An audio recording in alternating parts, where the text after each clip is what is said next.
ગઈકાલે Keshod police station વિસ્તારમાં જે હત્યાના પ્રયાસનો બનાવ બનેલો, જેમાં ફરિયાદી લલિતભાઈ દેવાભાઈ માકડિયા, જે સમગ્ર બનાવ જોનપુર ગામની વીડી પાસે આ બનેલો બાલાગામ ઓપી વિસ્તારમાં. ફરિયાદી લલિતભાઈ બામણા સાહેબ ખેડગામના વતનીઓ અને તેમના ફરિયાદ મુજબ તેમના ફાધર દેવાભાઈ માકડિયા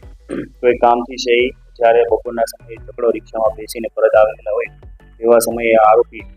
ઇન્દ્રેશ અર્જુનભાઈ વડિયાકર, જે પણ આ બામણાસા ગામનો જોઈ, તેમણે પોતાની મોટરસાઇકલ આડી ઊભી રાખી અને જે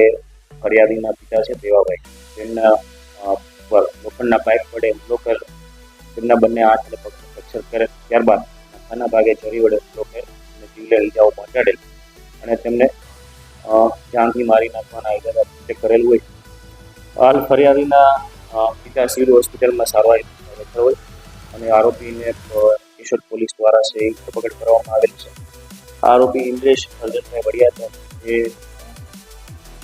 ઇન્ડિયન આર્મીમાં ફરજ બજાવે છે. વધુમાં આના આરોપી અગાઉ પણ એક મારામારી દાખલ થયેલો છે અને ફરિયાદીના જણાવ્યા મુજબ સમગ્ર બનાવનું જૂની અદાવત છે, જેમાં આજથી એકાદ વર્ષ પહેલા આ લલિતભાઈના પિતા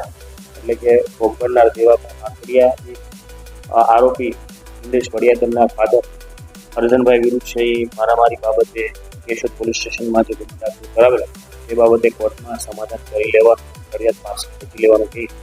આ બનાવને અંજામ આપવામાં પોલીસને જાણવા મળે છે.